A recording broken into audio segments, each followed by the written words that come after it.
अगले मुद्दे की बात कर लेते हैं बच्चों। सुप्रीम कोर्ट के बारे में हम बात कर रहे थे, कैसे इसका ऑर्गेनाइजेशन होगा। यहां अब जो हम बात करने वाले हैं वो supreme court clear Char Dham highway project connecting to holy place in Uttarakhand. Uttarakhand में चार धाम पड़ते हैं, बहुत ही पॉपुलर और होली प्लेस हैं, और ऐसा माना जाता है चार धाम की यात्रा करना बहुत ही पुण्य का काम होता है। चार धाम की बात अगर हम बात करें तो गंगोत्री, यमुनोत्री, बद्रीनाथ, केदारनाथ, ये चार धाम हैं, और ये ऐसे प्लेसेस पर हैं जहां पर पहुंचना बहुत मुश्किल काम है। हिली एरिया है, जो हिमालय है उसके जो बहुत ही कॉम्प्लेक्स एरिया आते हैं, चाइना बॉर्डर पर है ये कहीं ना कहीं।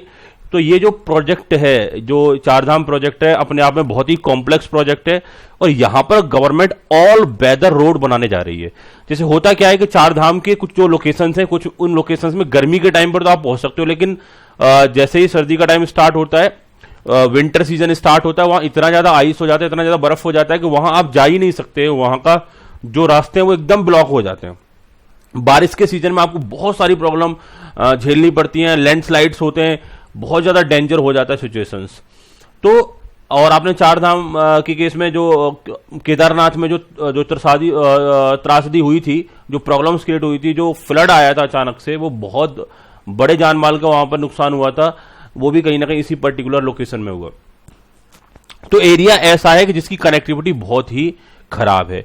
अब उसकी बेटर कनेक्टिविटी के लिए गवर्नमेंट ने एक प्रपोजल चार धाम के लिए ऑल वेदर रोड बनाने का यहां पर प्रयास किया और कहीं ना कहीं उसका अनाउंसमेंट किया।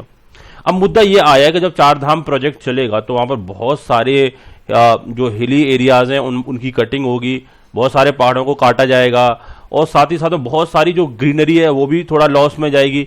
ग्रीनरी भी, बहुत सारे पेड़ काटे जाएंगे तो दिक्कत होगी।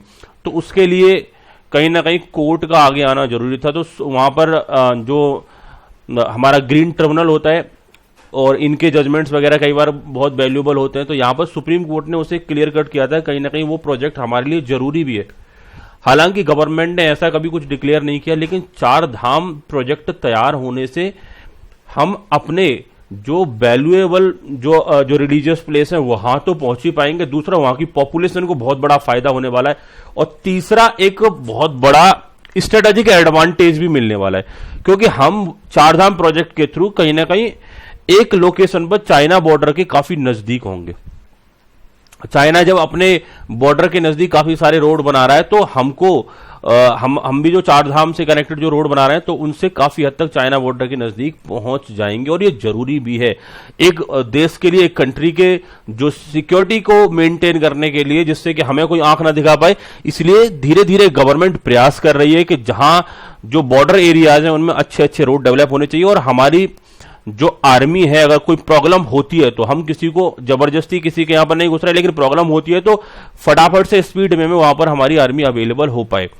तो यहां पर ये सुप्रीम कोर्ट का नॉर्थ इंडिया में बहुत अच्छा प्रोजेक्ट है, जो कि उत्तराखंड में बेसिकली, जिसे कई बार शॉर्ट में यूके बोला जाता है, यूके मतलब उत्तराखंड की हम बात कर रहे हैं। तो सुप्रीम कोर्ट की हम यह बात कर रहे थे बच्चों, supreme court clear the Chardham highway project. Supreme court की तरफ से इस चारधाम हाईवे प्रोजेक्ट को क्लियर किया गया, connecting for the holy places in the Uttarakhand. Supreme Court cleared the decks of the Chardham Highway project during August 2019, which will connect 4 holy places of Uttarakhand through 900 kilometre all weather road. all weather road का मतलब जब ये road बन जाएगा तो इस road पर किसी भी सीजन में आप इजीली जा सकते हो, कोई प्रॉब्लम वाली बात नहीं होगी, चाहे वो आपका विंटर सीजन हो या समर सीजन हो या रेनी सीजन हो, किसी भी सीजन में आप यहां पर जा सकते हो, हर तरीके के वेदर में आप यहां पर पहुंच सकते हो। तो ये अपने आप में एक बहुत बड़ी बात होने वाली है। The apex court also asks the union environment and forest ministry to form the high powered committee by to look into the environmental concern. Court ने यह भी बोला कि यहां पर अपेक्स कोर्ट ने कहीं ना कहीं पूछा कि union environment and forest ministry से कि आप यहां पर एक हाई पावर्ड कमेटी यहां पर फॉर्म करो, और जो कि कहीं ना कहीं इन्वायरमेंटल रिलेटेड मुद्दों को देखती रहेगी। जब ये प्रोजेक्ट बनेगा तो इन्वायरमेंट का भी ध्यान रखा जाए। आपको क्लियरिटी जरूर मिल रहा है, एनओसी जरूर मिल रहा है, मतलब एक तरीके से प्रोजेक्ट क्लियर हम जरूर कर रहे हैं कि आप बना सकते हो, आप ऐसा कर सकते हो, लेकिन उसके लिए इन्वायरमेंट से जुड़े हुए मुद्दों को देखने के लिए एक कमेटी बनाओ, ये बात बोली गई। और अगस्त 2019 में ये जो चारधाम हाईवे प्रोजेक्ट था उसको सुप्रीम कोर्ट ने क्या कर दिया, क्लियर कर दिया। आगे हम बात करेंगे अ bench comprising justice Rohinton Fali Nariman and Suryakant modify as an earlier order of National Green Tribunal by constituting a fresh high-powered committee। इनका कहना है कि जब हम बात करते हैं कि इस चारधाम प्रोजेक्ट की, तो जो एनजीटी ट्रिब्यूनल का एक ऑर्डर था, नेशनल ग्रीन ट्रिब्यूनल, कहीं ना कहीं जो इन्वायरमेंटल से कनेक्टेड, इन्वायरमेंट से कनेक्टेड मुद्दों पर अपने जजमेंट देती है, तो उनका जो ये बेंच थी, जो सुप्रीम कोर्ट की ये बेंच थी जिसने ऑर्डर कहीं ना कहीं पास आउट किया, तो अ bench comprising justice Rohinton fall Nariman, that means इसे नरीमन बेंच कह सकते हैं, जस्टिस नरीमन कह सकते हैं। तो Nariman and Suryakant modify an earlier order of national green tribunal, जो नेशनल ग्रीन ट्रिब्यूनल का इससे पहले जो ऑर्डर आया था उसे मॉडिफाई कर दिया गया। मॉडिफाई मतलब कि उसमें कुछ चेंज ला दिया गया by constituting a fresh high powered committee, और यहां पर एक हाई पावर्ड कमेटी बनाई consisting the representative of the physical research laboratory wildlife institute of India and defence ministry and submit its recommendation within 4 month. यहां पर एक committee बना दी और साथ ही साथ में उनसे बोला कि जो आपकी रिकमेंडेशन है उसे 4 मंथ के अंदर आप इसको सबमिट करिए। तो ये जो हाई पावर्ड कमेटी बनाई, इसको अपनी रिकमेंडेशन कितने दिन में सबमिट करनी थी, ये आपके लिए कहीं ना कहीं जरूरी रहेगा। और इससे पहले जो एनजीटी का ऑर्डर था यहां पर मॉडिफाई किया गया एज पर द डिसीजन। देखो, बेसिक जो इन्वायरमेंट से कनेक्टेड जो मुद्दों पर डिसीजन देता है वो एनजीटी देता है, और एनजीटी के डिसीजन को ही फर्दर इन्होंने मॉडिफाई किया कि एनजीटी ठीक है, वो अपनी जगह पर सही डिसीजन दे रहा है, लेकिन जो ये प्रोजेक्ट बन रहा है वो बहुत ज्यादा वैल्यूएबल है, ये प्रोजेक्ट बनना भी चाहिए। As per the decision the committee shall hold the quarterly meeting thereafter to ensure the compliance and may suggest any further measure after each review meeting. इनका कहना है कि जो डिसीजन के अकॉर्डिंगली अगर हम बात करते हैं तो committee shall hold quarterly meeting, ये जो कमेटी बनाई गई है इसको क्वार्टरली मीटिंग होल्ड करनी पड़ेगी।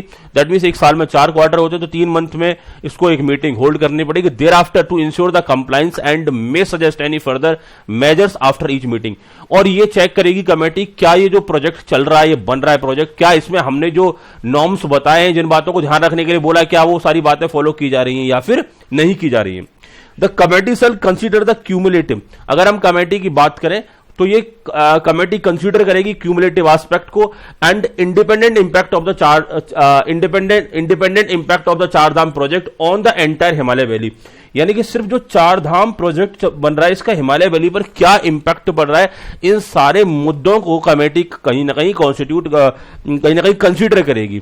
साथ ही साथ हम बात कर रहे हैं committee will also suggest the area, मतलब ऐसे कुछ एरिया भी सजेस्ट करेगी in which the afforestation should be taken and the kind of sapling that means plant to be planted. That means हमने बात कर रहे हैं कि जो कमेटी का काम रहेगा वो सजेस्ट करने का काम रहेगा। क्या सजेस्ट करने का काम रहेगा? हम डिफरेंट एरिया में सजेस्ट करेंगे जहां पर afforestations should be taken and the kind of sapling plant to be planted. That means हम बात करेंगे सैपलिंग का मतलब होता है एक तरीके से प्लांट लगाना होता है, और कहां पर जब ये प्रोजेक्ट बन रहा है बहुत सारे पेड़ कटेंगे तो कहां पर प्लांटिंग होगी, सैपलिंग मेंटेन होगा। और एफोरेस्टेशन का मतलब कहीं ना कहीं हमने किस जगह पर हमारे जो ये प्रोजेक्ट है उनके डिफरेंट टाइप के जो एरियाज हैं वहां डेवलप होंगे, मतलब डेवलपमेंट किस जगह पर होना है, ये सारी थिंग्स वो कमेटी टाइम पर सजेस्ट करती रहेगी। तो एक तरीके से जो ये प्रोजेक्ट डेवलप होगा उसके रिगार्ड में कमेटी के काफी सारे सजेशंस मिलते रहेंगे जो कि क्वार्टरली मीटिंग से ही ओरिजिनेट होते रहेंगे।